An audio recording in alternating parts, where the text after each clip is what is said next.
வணக்க மக்களே, திருநெல்வேலி மாவட்ட முன்னாள் இராணுவ வீரர் நலச்சங்கம் சார்பில் 24வது ஆண்டு விழா மற்றும் 2024-25 ஆண்டுக்கான பொதுக்குழு கூட்டம் இன்று நெல்லை வண்ணாரப்பேட்டையில் இருக்கக்கூடிய ஸ்ரீ விவேகானந்தா மெட்ரிகுலேஷன் மேல்நிலைப்பள்ளியில் நடைபெற்றது. இந்த நாளில் இங்கே முன்னாள் இராணுவ வீரர்கள் மற்றும் ஓய்வு பெற்றவர்கள் அனைவரும் கலந்து கொண்டனர். அவர்கள் குடும்பத்தினர் உறுப்பினர்களும் கலந்து கொண்டார்கள். இந்த நிகழ்வில் பல்வேறு முக்கிய தீர்மானங்கள் நிறைவேற்றப்பட்டது. அது மத்திய அரசை எதிர்நோக்கியும், அதே போல மாநில அரசு செய்ய வேண்டியதை வலியுறுத்தியும், அதே போல நெல்லை மாநகராட்சி செய்ய வேண்டிய தீர்மானம் உள்ளிட்ட மொத்தம் 9 தீர்மானங்கள் இந்த பொதுக்குழு கூட்டத்தில் தீர்மானிக்கப்பட்டு நிறைவேற்றப்பட்டுள்ளது. மத்திய அரசை பொறுத்த வரைக்கும் மூத்த குடிமக்களுக்கு ரயில்வே பிரயாணங்களின் போது கட்டண சலுகை, அதே போல இராணுவ ஓய்வூதியர்களுக்கு தனி கோட்டா ஒதுக்க வேண்டும். அதே போல தொழில் முனைவர்களாக உருவாக சரியான பயிற்சி முன்னாள் இராணுவ வீரர்களுக்கு வழங்க வேண்டும். அது கூட்டுறவு சங்கங்கள் இதற்கான விதிமுறைகளை திருத்தி அமைத்திட வேண்டும் உள்ளிட்ட 4 கோரிக்கைகள் இந்த தீர்மானமாக நிறைவேற்றப்பட்டது.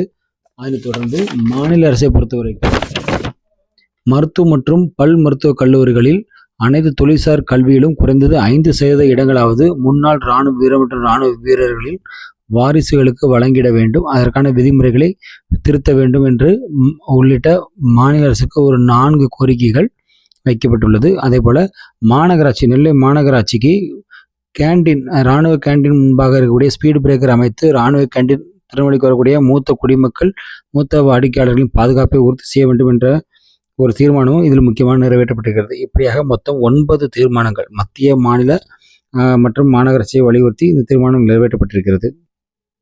இந்த நிகழ்ச்சிக்கு தலைமை செல்லப்பாண்டியன் மற்றும் சிறப்பு விருந்தினராக செந்தூர் பாண்டியன் கலந்து கொண்டார். சிறப்பு அழைப்பாளர்கள் திரு தேவதாஸ் மற்றும் ஆல்வின் ஆகியோர் கலந்து கொண்டனர். அதுமாதிரி முன்னிலையாக பல்வேறு நபர்கள், முக்கியமான நபர்கள் கலந்து கொண்டார்கள்.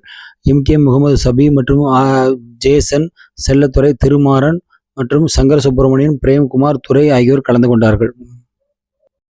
இந்த விழாவில் முக்கியமாக, அதாவது இந்த பொதுக்குழு கூட்டம் நடந்து முடிந்ததற்கு முன்பாகவே மருத்துவமனை சார்பில், சிவா மருத்துவமனை சார்பில் ஒரு மருத்துவ முகாம் ஏற்பாடு செய்யப்பட்டு அவர்களுக்கு தேவையான உதவிகள் வழங்கப்பட்டது. அதே போல டாக்டர் அகர்வால் கண் மருத்துவமனை மூலம் அதற்கான ஒரு முகாம் ஏற்பாடு செய்யப்பட்டு இதே வளாகத்தில் அனைத்து இராணுவ வீரர்கள் குடும்பங்கள், அவர்களின் மூத்த குடிமக்கள் அனைவருக்குமே முழு பரிசோதனைகள் மேற்கொள்ளப்பட்டது.